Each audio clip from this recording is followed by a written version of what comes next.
शिव और कल्कि का संबंध। कल्कि इस समय कहाँ है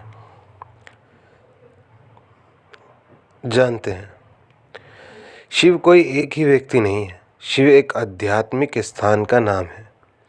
जब कोई व्यक्ति पूरी तरह से अपने स्वभाव को उस स्थान में विलीन कर लेता है तो उसका शरीर शिव तत्व को ग्रहण कर लेता है और वो इंसान शिव कहलाता है।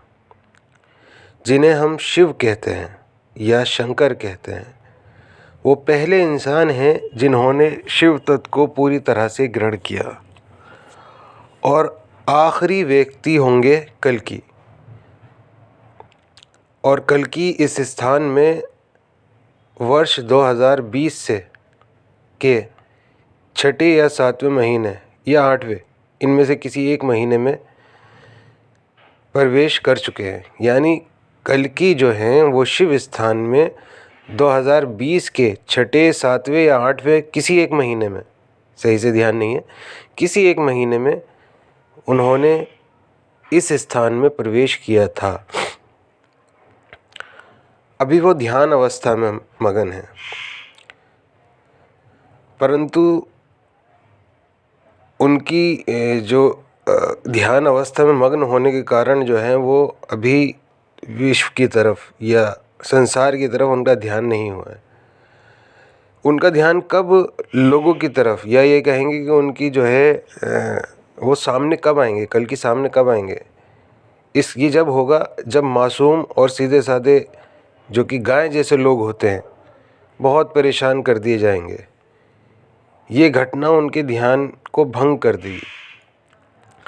तब कल्कि वही करेंगे जो शिव जी ध्यान भंग होने पर करा करते हैं। यानी क्रोधित होकर अपना तीसरा नेत्र खोलकर पापियों का संहार करना, नष्ट कर देना, यानी रुद्र रूप धारण कर लेना। जब वो बुराई को तबाह कर देंगे, ये कल्कि के बारे में बात चलिए, जब वो बुराई को तबाह कर देंगे तो फिर नारायण तत्व उजागर होगा।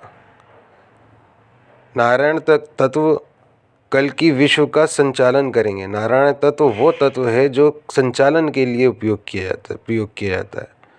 तो कल्कि जो हैं वो विश्व का संचालन करेंगे। फिर कल्कि के अंदर से ब्रह्म तत्व उजागर होगा। ब्रह्म तत्व वो तत्व है जिससे किसी भी चीज़ की उत्पत्ति की जाती है।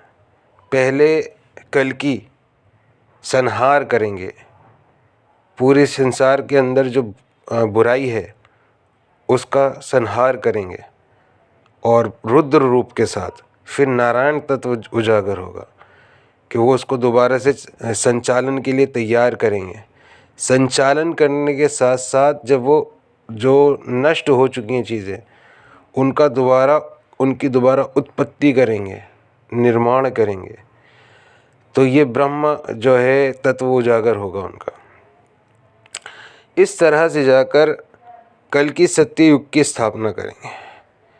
बुराई किसी भी धर्म की क्यों ना हो, कल्कि किसी बुराई को ज़मीन पर नहीं छोड़ेंगे। मतलब हर तरीके की, चाहे किसी भी धर्म का, किसी भी धर्म, चाहे हिंदू धर्म हो या मुस्लिम धर्म हो या क्रिश्चियन धर्म हो या ईसाई या यहूदी धर्म हो, किसी भी धर्म का, बौद्ध धर्म हो, कैसा भी धर्म का, हर धर्म के बुराई को, जो बुराई है उसे वो नष्ट कर देंगे। वो बुराई और बुरे लोगों को नष्ट कर देंगे। तो यहाँ पर यह समझना चाहिए कि कल्कि कोई किसी धर्म विशेष के व्यक्ति नहीं है। कल्कि मानवता के अधिकार, मानव अधिकार के संरक्षक हैं। वो रक्षा करने आ रहे हैं, वो संरक्षण करने आ रहे हैं। कल्कि जी सनातनी धर्म के मूल सिद्धांत के रक्षक हैं। और मूल सिद्धांत मानव अधिकार या मूल सिद्धांत जो है वो है शांति। और धर्म का मूल सिद्धांत है वो बिंदु जिससे संसार की रचना शुरू हुई है, जहाँ से संपूर्ण शांति का सर्जन होता है। यानी शांति की स्थापना करने आ रहे हैं। मानव अधिकारों को स्थापित करने आ रहे हैं और शांति की स्थापना करने आ रहे हैं। इस बिंदु पर धर्म का सिर्फ एक ही रूप होता है, वो है आत्म शांति। कल्कि सिखाने आ रहे हैं हर एक को आत्म शांति।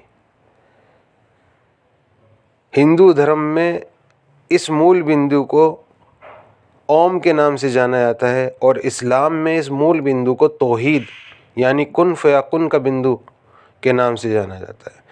मतलब कल्कि जो हैं वो आ रहे हैं हर धर्म के मूल बिंदु तक ले जाने के लिए।